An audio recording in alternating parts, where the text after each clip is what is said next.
সদ্য চৰাইদেউবাসী ৰাইজ যিহেতু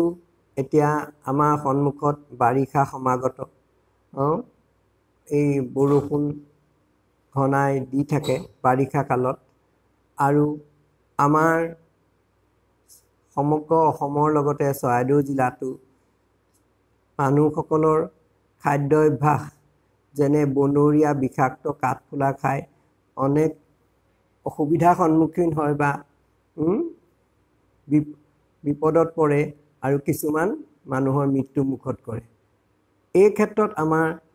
অসমৰ লগতে আমাৰ চৰাইদেউ জিলাও ব্যতিক্ৰম নহয় ইয়াতো কিছুমান চাহ বাগিচা অঞ্চলত বা বস্তি অঞ্চলত মানুহে বনৰীয়া কাঠফুলা হাবিয়ে বননিয়ে গজা বাৰিষা কালত গজা বিষাক্ত কাঠফুলা খাই মৃত্যু মুখত পৰে গতিকে সময় আহোঁতেই মই চৰাইদেউবাসী ৰাইজক সমগ্ৰ ৰাইজকে মই অনুৰোধ কৰিছোঁ যাতে এই বনৰীয়া কাঠফুলা নাখাব যিহেতু বনৰীয়া কাঠফুলা বা যিবোৰ কাঠফুলা খাব পাৰি সেইবোৰ চিনাক্ত কৰা আমাৰ কোনো উপায় নাই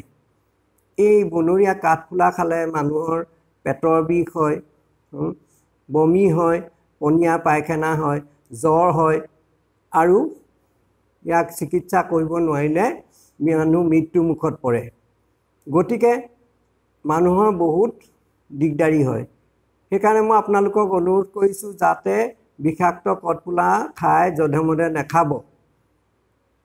যাতে আপোনালোক মৃত্যু মুখৰ পৰা হাত সাৰিব পাৰি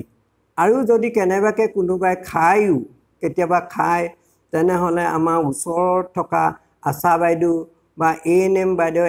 যিকোনো স্বাস্থ্যকৰ্মী ওচৰত খবৰ দিব আৰু স্বাস্থ্য কেন্দ্ৰলৈ নি চিকিৎসা কৰাব যাতে সোনকালে চিকিৎসা কৰালে ইয়াক সোনকালে নিৰাময় কৰিব পাৰি এই মোৰ অনুৰোধ